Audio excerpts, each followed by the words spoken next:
Assalamualaikum friends. I am Mohammed Naeem and welcome to my YouTube channel. Video शुरू करने से पहले मेरी आपसे रिक्वेस्ट है कि मेरे चैनल RAC इलेक्ट्रोटेक को सब्सक्राइब कर लीजिएगा और साथ दिए गए बेल आइकन को भी प्रेस कर लीजिएगा ताकि मेरी हर आने वाली नई वीडियोस की अपडेट आप तक पहुंचती रहे। Please like and share my videos. आज हम जिस टॉपिक पर डिस्कस करने जा रहे हैं वो है लिक्विड रिसीवर। काफ़ी सारे दोस्तों ने रिक्वेस्ट की थी कि सर हमें अकामोलेटर एंड लिक्विड रिसीवर के बारे में नॉलेज दीजिएगा, ये यूनिटों में किस मकसद के लिए यूज़ होते हैं और इनका इस्तेमाल क्या है। तो आज हम तफसील से इसके बारे में बात करेंगे। लिक्विड रिसीवर जो होते हैं वो दो शक्ल में होते हैं, एक वर्टिकल शक्ल में होते हैं और दूसरा जो होता है वो हॉरिजॉन्टल शक्ल में होते हैं। आपको दोबारा बता दूं, लिक्विड रिसीवर दो शेप्स में आते हैं, एक वर्टिकल शेप्स और दूसरी हॉरिजॉन्टल शेप्स। और इनका मकसद, अगर हमें सिस्टम की रिपेयरिंग करनी पड़ जाए तो हम इसमें गैस जो है ना स्टोर कर सकते हैं। गैस स्टोर करके हम सिस्टम को रिपेयर कर सकते हैं। और दूसरा इसका इस्तेमाल गैस, अगर हमें सिस्टम को पंप डाउन करना है तो पंप डाउन कर सकते हैं, तो इसमें गैस स्टोर कर सकते हैं। तो ये देख लीजिएगा, इसकी लिक्विड रिसीवर की ये शक्ल है। इसमें तीन लाइनें होती हैं, एक लिक्विड लाइन, दूसरी होती है आउटलेट लाइन। लिक्विड लाइन से हमारा लिक्विड आता है और आउटलेट लाइन जो है वो हमारे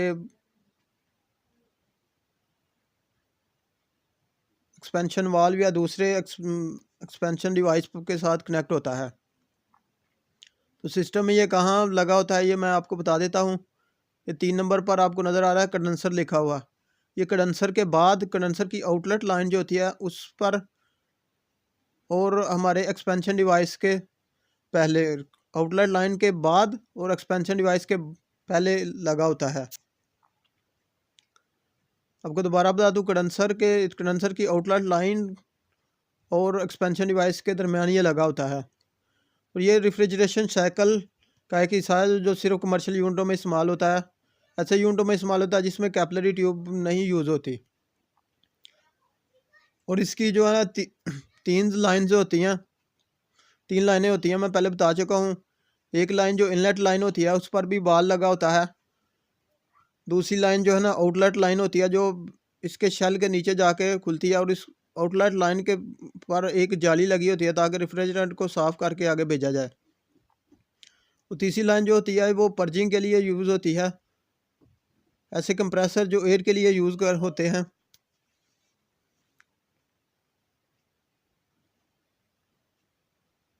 इसमें जो वाफर मकदार में जो है गैस स्टोर होती रहती है और ज़रूरत के मुताबिक जो है ना हम इसको यूज़ कर सकते हैं। कंडेंसर से आने वाली रेफ्रिजरेंट पहले इसके शेल में जमा होती है और ज़रूरत के मुताबिक आगे जाती है। इसमें रेफ्रिजरेंट लिक्विड को देखने के लिए एक ग्लास लगा होता है जिसे साइड ग्लास भी कहते हैं। ये उन यूनिटों में नहीं लिक्विड रिसीवर उन यूनिटों में नहीं लगता जिनमें shell and coil and shell and tube type condenser लगे हों। आपको दोबारा बता दूं कि लिक्विड रिसीवर उन यूनिटों में नहीं लगता जिनमें shell and coil and shell and tube type condenser लगे हों, क्योंकि उनमें लिक्विड रिसीवर का काम जो है ना वो उनका शेल ही करता है। शेल ही उनका लिक्विड रिसीवर का काम करता है।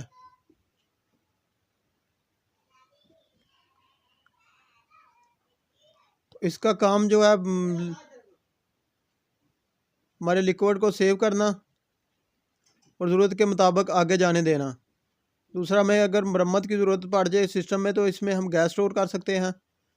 तीसरा, हम पंप डाउन कर सकते हैं सिस्टम में, तो इसमें गैस स्टोर हो जाती है। और इसकी 3 लाइन्स होती हैं, inlet, outlet and purging line. और हर लाइन पर एक वाल्व लगा होता है ताकि ज़रूरत के मुताबिक हम वाल्व को बंद कर सकें और इसमें गैस स्टोर कर सकें। और तीसरी लाइन पर इसके में नीचे जाली लगी होती है जिसको फ़िल्टर भी आप कह सकते हैं, ताकि हमारी गैस जो है कंडेंसर से आने वाली वो फ़िल्टर होकर हमारे एवेपोरेटर को जाए। अगर आपको मेरी वीडियो पसंद आ रही है तो मेरे चैनल को सब्सक्राइब कीजिएगा मेरी वीडियो को लाइक एंड शेयर कीजिएगा। Thanks for watching. Take care, bye bye, अल्लाह हाफिज़।